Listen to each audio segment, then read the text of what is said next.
So let's talk about what a solar cell is and how it works. So here is a 1.8 watt rated solar cell, and once we put these in a collection with a bunch of other cells and connect them together, we can deliver a substantial amount of power as long as the sun is out in force.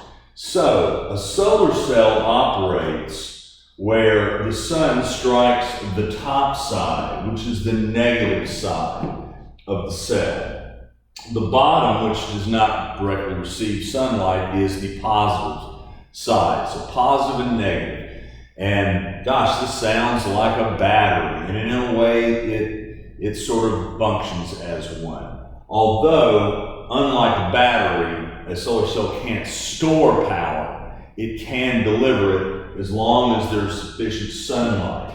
So what's happening when the sunlight strikes this surface? Well, first of all, we need to take a look at what these cells are actually made of. These cells are made up of mostly silicon, which is called a semiconductor. That means that it has a limited ability on its own to conduct electricity.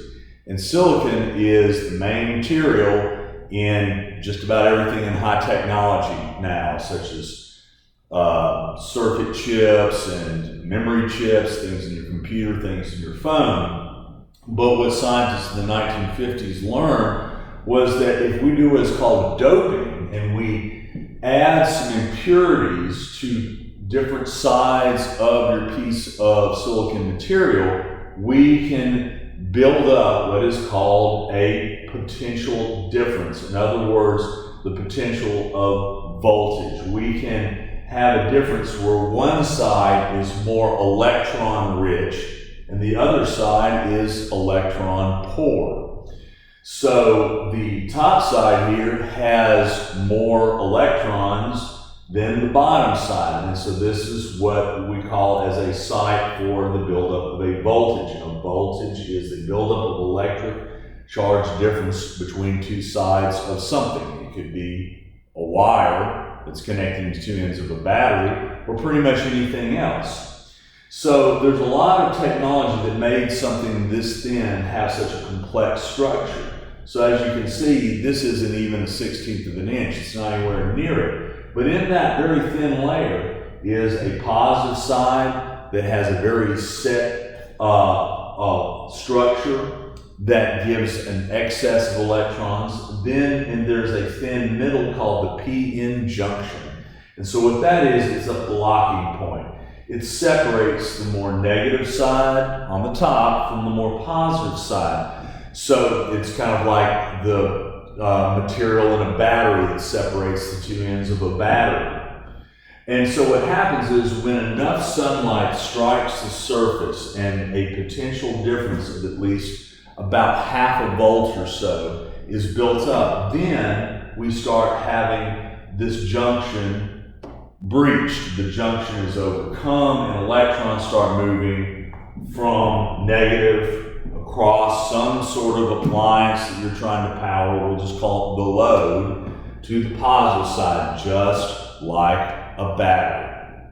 But this is only possible when there's a sufficient amount of sunlight to do so. If it's dark, if it's right at the beginning of the morning, particularly on a hazy day, it's just not going to build up enough voltage to start conducting electricity. Generally, on a sunny day, it takes a few minutes after dawn for enough sunlight to hit the surface and start conducting electricity. And then, of course, as the day progresses towards noon, when the sun's at the most powerful, we get more and more power.